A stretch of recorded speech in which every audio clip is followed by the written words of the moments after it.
यह कहानी छत्रपति शिवाजी महाराज से जुड़ी हुई है। आइए जानते हैं छत्रपति शिवाजी महाराज जी के बारे में। छत्रपति शिवाजी महाराज भारतीय इतिहास के महान योद्धा और मराठा साम्राज्य के संस्थापक थे। उनका जन्म 19 फरवरी 1630 को महाराष्ट्र के शिवनेरी किले में हुआ था। उनके पिता का नाम शाहजी भोंसले और माता का नाम जीजाबाई था। शिवाजी की मां जीजाबाई धार्मिक और साहसी महिला थीं, जिनका उन पर गहरा प्रभाव पड़ा। शिवाजी बचपन से ही वीरता, साहस और नेतृत्व क्षमता के गुणों से भरपूर थे। जीजाबाई ने शिवाजी को रामायण, महाभारत और अन्य धार्मिक ग्रंथों की कहानियां सुनाकर एक आदर्श शासक बनने की प्रेरणा दी।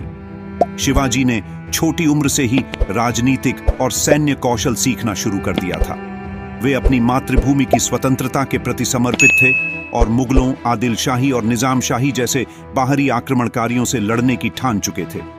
उनके बचपन में ही मराठा साम्राज्य पर मुगलों और अन्य शासकों का शासन था, लेकिन शिवाजी ने अपने साहसिक प्रयासों से इसे बदलने का संकल्प लिया। शिवाजी ने सबसे पहले 1645 में तोरणा किले को जीता, जो उनके राजनीतिक जीवन की शुरुआत थी।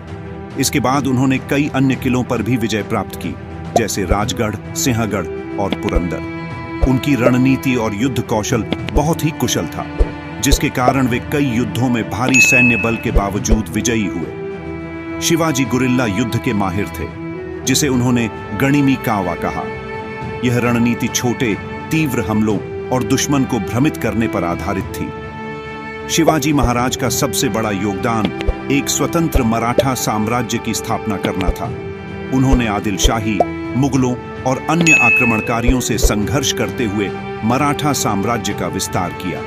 1674 में उन्होंने रायगढ़ में छत्रपति की उपाधि धारण की और मराठा साम्राज्य का विधिवत रूप से राज्याभिषेक किया।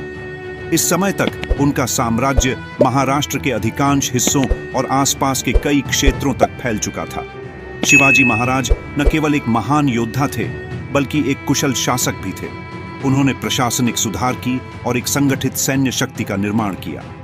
उनके राज्य में धर्म और जाति के भेदभाव के बिना सभी प्रजा को समान अधिकार प्राप्त थे। उन्होंने अपनी सेना में सख्त अनुशासन और नैतिकता का पालन किया और महिलाओं की सुरक्षा पर विशेष ध्यान दिया। शिवाजी की शासन पद्धति न्याय और सच्चाई पर आधारित थी, जिसके कारण वे अपनी प्रजा के बीच अत्यंत लोकप्रिय थे।